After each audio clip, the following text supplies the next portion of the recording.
But something went wrong, and Republic TV has the entire version of what Nidhi has gone through, and she will take us through what happened in her own words. Nidhi, to all our viewers and to Republic World, right. Tell us what you were put through. I basically was traveling from Mexico to Mumbai, as you mentioned. I had a 6.5-hour layover.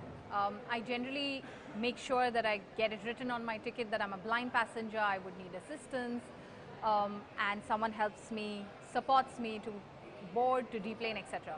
So a staff, as expected, assisted me in deplaning. They took me to a special area disability lounge where I could spend the 6.5 hours. I confirmed with the staff. I said, listen, it's 6.5 hours. As human as I am, I would need food, so I would need some assistance to go to a cafe, pick up something and come back again. And I have a valid Schengen visa and I'm expecting a friend, so I might need assistance to exit the airport. And these were two simple requests which were said, sure, the person at the lounge, the staff at the lounge would assist you with these two simple things which are human, which are natural, which are all acceptable, right? And what suddenly happened was that when actually in those 6 hours, when I went to the staff in the assistance lounge and I said, listen, I'm hungry, can you assist me? She said, no. I said, okay, fine. I'm going to pick up my purse. I'm going to walk out of this place. Just give me directions. I'll buy my own food and come in. And she said, well, you can't do that. You're not allowed to step out of the place. And I thought it was preposterous because being 32, adult in every country in the world, being so well traveled, I definitely knew that I had the right to mobility. I had the right to exit a space if I wanted. In some time, my friend came to the airport. I requested the person again. I said, forget about cafes, just let me exit, support me, provide assistance, call your mobility services, do whatever it takes, assist me in exiting. She denied that. There was a lot of back and forth. There was a lot of agitation. I made her talk to my friend because I thought she's not understanding English and my friend was German. I even sort of, cajoled, I requested, I pleaded, I asserted, I did everything that you could. They wouldn't let me speak to a senior. They wouldn't give me back my boarding pass. I finally yelled when she was talking to one of her seniors and I said, listen, please talk to me. I am stuck here. They're not letting me out. And the senior said, we'll get back to you in 5 minutes. They got back to her. She again repeated the same thing, that you cannot step out. Even when her colleague came to replace her, there were 2 people in the lounge where there was only me with a disability. No human being was in that lounge where one of them could have easily assisted me to a cafe or to exit. They refused. They said, these are rules. We cannot take you out. At the most, we can bring you coffee. I'm vegetarian. I need food. They wouldn't know what to buy me. I said, let me just come with you. They said, no, it's not allowed. I had to actually assure them. I was so scared by the end. I was so traumatized, so angry that I assured them I would not step out, but I wanted my boarding card back because the thought that time in my mind was that if they don't take me to board, I would run out of the lounge. But to reach anywhere, I would need a boarding pass. Nidhi, sorry to stop you at this point because I want to take it one point at a time. Right. So you were taken to the disability lounge. Yeah. You had a visa. You could step out, but Yeah. they didn't let you step out. No. You asked for help, for food. Yeah. And who was it? Was it the airline? Was it the airport staff or the staff at the disability lounge that refused? The staff at the disability lounge, but I don't know whose staff they were. Yeah. But they clearly also called up the mobility services, Right. which is the service, which is where Lufthansa provides services from. Right. So I tried my best to do everything, to talk to the people in the lounge, to talk to mobility services. Apparently, the second person came and told me that it's a policy that passengers can't even talk to someone higher up in the authority. I then asked, I said, now I want to file a complaint. And they said, oh, do it when you're going for boarding. So the one, they didn't give you food. I mean, I don't know if the airlines is supposed to give you food, although, at Abu Dhabi airport, if you have a more than a 6-hour layover, they give you food. Yeah. But, I mean, even if not that, they wouldn't support me to get food. So didn't support you to get food. And they didn't let me go out to They get didn't my let own you go out. food, yeah. They didn't let you meet your friend. No, she had to go back. She'd come 8 in the morning to meet me. Why do you think they stopped you? Why do you think they locked you up? I have no idea.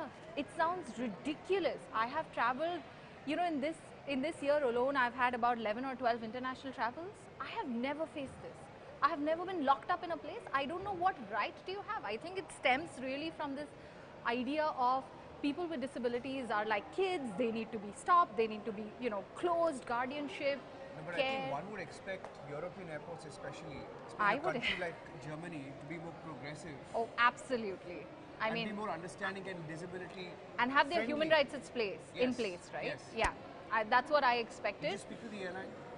I wrote an email to them. There's no way to speak to them. So I basically, and I'll also like to add here that actually I took the same airlines, right, to Mexico. And my assumption that they would assist me was not only based on my travels all over the world in so many years for work, but it was also based because at the Frankfurt airport, they did assist me to go buy my food. And so I know that there's no such rule that a person cannot step out of the lounge, that no assistance will be provided, that you have to book it somewhere else. This was a lie that was told to me, because if Lufthansa via Frankfurt can provide me assistance, Lufthansa via Munich cannot provide me assistance, and that's a rule, that's ridiculous. I would not accept it. Did they respond to you? Nidhi? On my email? Yes. No. I have only got a generic response which gives me my complaint number and says that we have a whatever bulk, heavy flow of feedback. We'll get back to you as soon as we can. So we tried. On Twitter, they did some tweet back because a lot of people retweeted and said shame on Lufthansa, etc. So I think on Twitter they replied. Okay. But they said they would review the process. They didn't apologize. They said sorry once. Somebody said in the beginning of my tweets. Right. And I said I want a formal apology. Right. And I gave them my email ID out on Twitter in public. Okay, they didn't send me any formal apology. They sent me a link to upload my complaint. Instead of that, I emailed to customer relations, which was provided to me by the complaint desk at Munich airport. Right? So that happened, and also that they said we will review. On Twitter, they said we will review. I said I don't want just review. I want a formal apology. I want compensation for this trauma, and I definitely want a concrete action for change. Nothing came in after that. Okay, so we wrote to Lufthansa. Right. So Shawan from our team was in touch with Lufthansa, and this is the response that Shawan received from Lufthansa on our queries regarding what Nidhi was put through at the Munich airport. And I'm reading it out loud for our viewers. We are sorry to hear about Ms. Goyal's encounter in Munich. At this point, we are investigating into the incident to ensure comprehensive understanding relating to all parties involved. We appreciate your understanding for the time being. So it's not as if they were not aware of the incident. They were aware of the incident.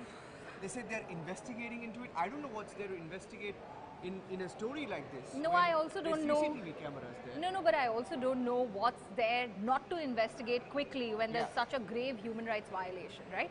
Locking up a disabled person is not something that you hear every day. And it's really, really amazingly shocking and outrageous that they would respond to Republic World and not to really the passenger who's gone through this. Yeah. All they needed to do was also write me a personal note saying by this date we would definitely get back to you.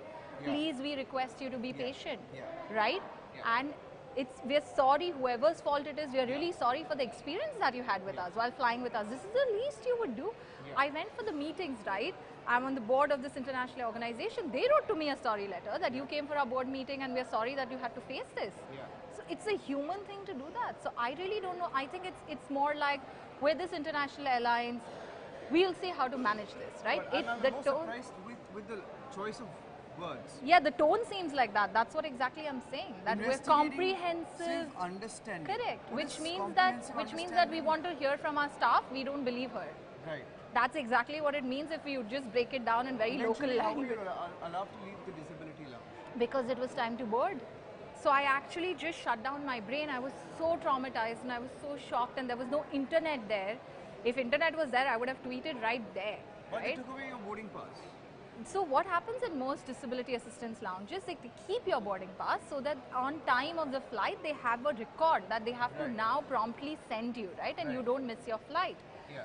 So with that experience, I just trusted them and gave them the boarding card when I was entering. But that doesn't mean that you don't give back the boarding card. Absolutely. Who are you to detain me and my documents? I don't know. It's- I think when you hear the story of Nidhi Goyal coming on the back of, there's been a lot of videos, there's been a lot of incidents reported in India, and from reputed airlines, it raises a larger question. Of course, in this case, it's Lufthansa. It's an international airline. I'm guessing in cases like Lufthansa, they take a longer period of time perhaps to respond than, let's say, an Indigo.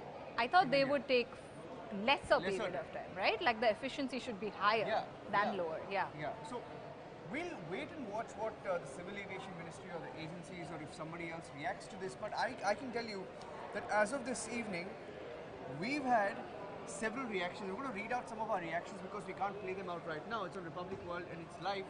Right. I can tell you that's Kanu Goyal, who's the former Director General of Civil Aviation. He says, what Republic is bringing out now, I would say it is deplorable.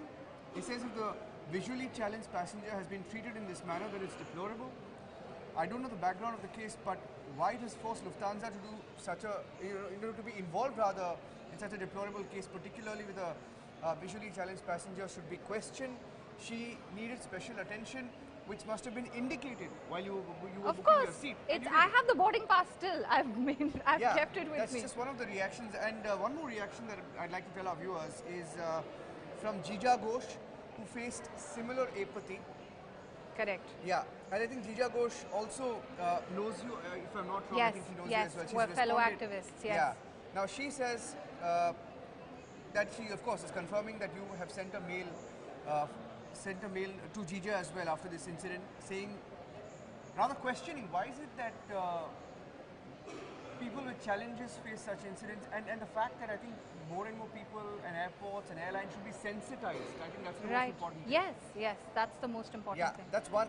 Another reaction coming into the story of Nidhi Goyal and airline racism, as we're calling it, because we've always believed, Nidhi, that when it comes to politicians, when it comes to VVIPs, they get a special differential treatment, and that's the truth about Indian airports. That's the truth about Indian airports, at least. Right. But in this case, I would have expected, rather anybody would have expected, an international airline to be more sensitive, to be more aware, and to be more sensitized, if I can use that word.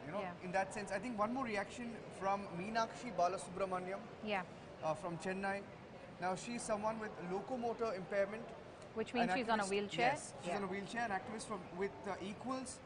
And she also faced a similar experience with Etihad Airways. So what we'll also do is, after this interview, and it's going live right now on Republic World, we will also upload these reactions with the article, embed them with the article, so you can listen into all the reactions. So Nidhi, any final comments? And what is your demand from the airline, and what do you think the airline should now do? So I have two final things to say, right? Like, one is that, like I mentioned, I definitely need a formal apology. It's an issue bigger than me, right? So it's not only an apology and compensation. I need concrete action plan for change. As an activist, as a woman with a disability, as someone who works with the community, I want to see a concrete action plan for sensitization, for awareness, to assure that this is not going to happen with anyone else. What happens is when such incidents happen, right? When such incidents take place, when such human rights violations take place, or it's airlines racism, it's anti-disability, whatever you may call it. The idea is that people with disabilities already find a lot of challenges because the world is not inclusive, we're not accessible. We definitely find it a lot of struggle in integrating ourselves with society, rather than society taking that step to integrate us. When such traumatizing and threatening, if I may say, because it's threatening to your state of mind. You question the next time whether I should take any flight which has a 6-hour layover, whether I should skip that trip altogether. It's me and I will not do it. But the point is that it gives out a larger social message where parents already protective of their disabled adult children will say, no, don't travel, it's okay, work less, right? We are denying access to airports and spaces like this, and by not making them safe, we're saying that it's not okay for disabled people to travel for leisure, for work, and the larger message that goes is, be scared, live in your shell, don't come out. This is what we want you to do. We have to really see the social impact on people with disabilities when such instances happen and no acknowledgement, no sort of change action is taken on them. It really leaves a deep impact. Yeah, and I can't imagine what it's like, to be locked. For anybody to be locked up in a room for 5 hours and not being able to move out of that room, not to get food, not to go out and visit the city when you have a Schengen visa. And I have a physical ability to move. Absolutely. If there was someone who needed assistance on that, how helpless they would feel. I felt super helpless, and I can say that. I have no shame in saying that. Absolutely. Like, I tuned out. I was like, I don't know what to do. I'm just going to tune out and look at my watch. Yeah, unbelievable and harrowing. Nidhi, we hope that Lufthansa comes out with a more substantial response and an apology, most importantly, an official apology. on Action. record. Don't forget the action plan for change. And the action plan. And I don't think anybody would have expected an airline like Lufthansa, like we said. So let's hope and wait for a reaction. It's a story that we're following very closely here on Republic World. Thanks for watching. Thank you. Thank you, Nidhi.